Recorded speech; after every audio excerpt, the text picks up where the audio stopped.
Please be advised, everything in my video is purely for entertainment purposes.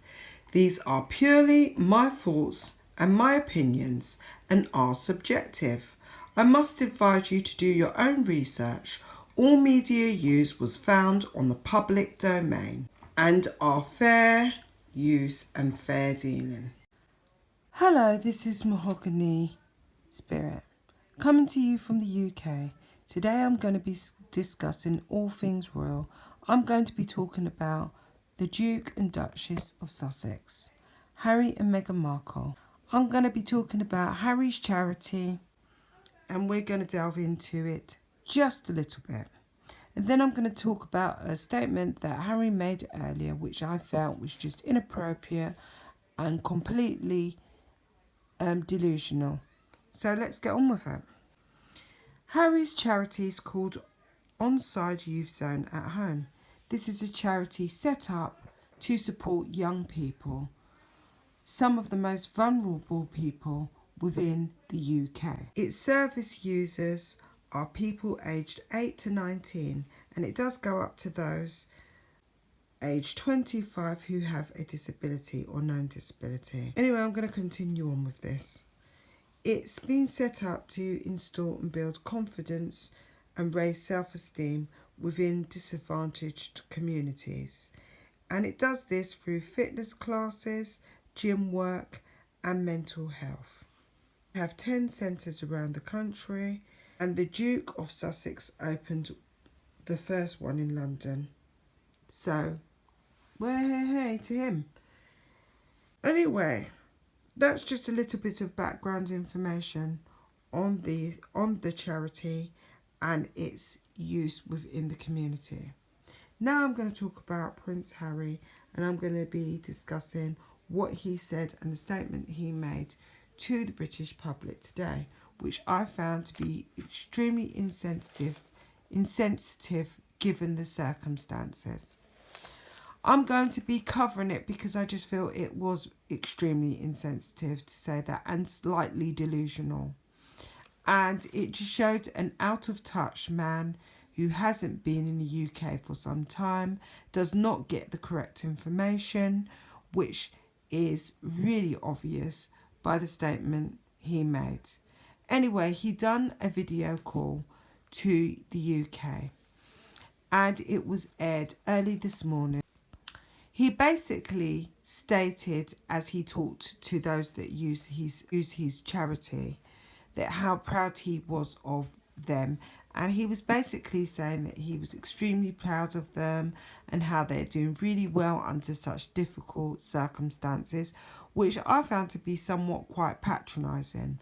He then went on to say that it was good to see that they were thriving, not just surviving, and I really thought that that was just so insensitive, considering his wife had used that terminology when she was in South Africa, when yet again they were doing charity work. I just thought the parallels, it wasn't just the parallels, it wasn't just that it was coincidental, it was clear that Meghan had literally written that speech. And he said it twice. He was like, it's really good to see that, you know, you're not just surviving, you're thriving and you're doing extremely well. And I just thought to myself, is this man completely out of touch? Is he completely lost the plot here? Have you read the newspapers in the UK? Do you understand what's going on? We're all in lockdown. People have been furloughed. They've lost their jobs. So I'm not going to reel off the figures with regards to the death toll, but you get my drift.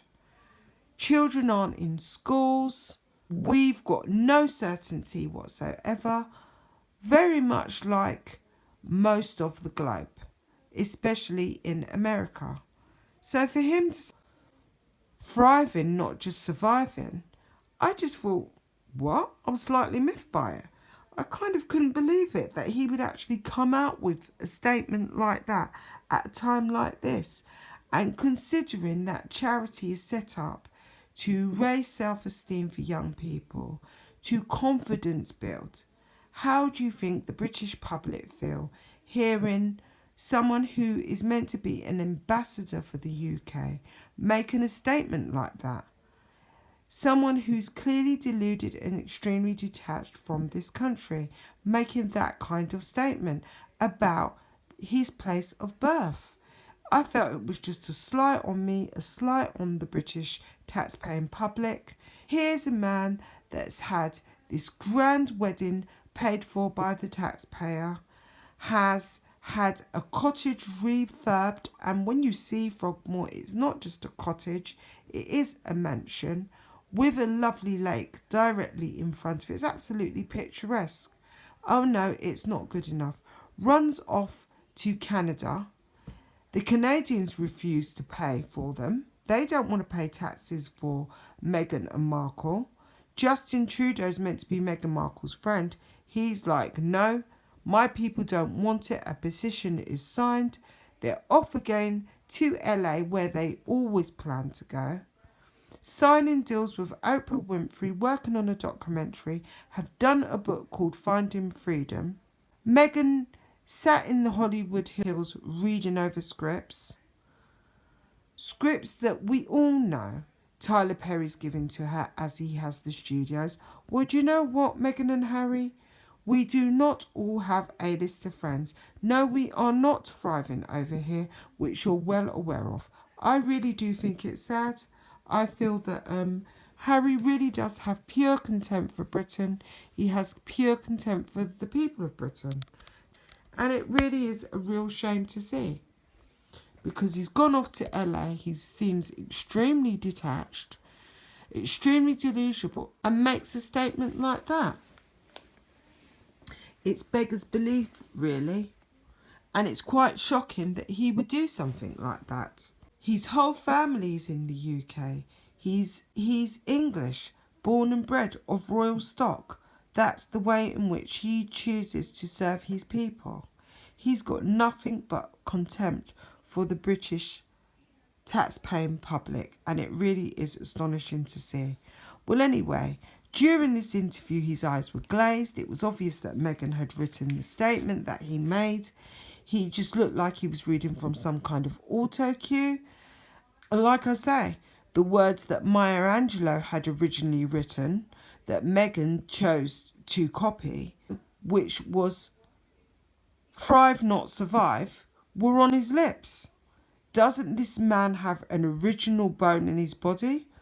Him and his wife, Meghan Markle. Don't they have an original bone in their body? Can't they come up with their own slogans? It's just beggars belief. Like I say, I'm absolutely so annoyed, fed up and sick and tired of them. I just feel Harry needs to start reading up or getting some information on the UK, or just be completely quiet. Say nothing. Because 2 weeks ago he made a statement saying it wasn't that bad in the UK. Now the UK has been hit the hardest in entire Europe. So I just feel that he really and truly needs to think about what it is he says when he says it, or just don't say anything whatsoever. Anyway, what do you think? What do you feel? Please leave your thoughts and opinions. Please like, comment and subscribe. Thank you. Bye.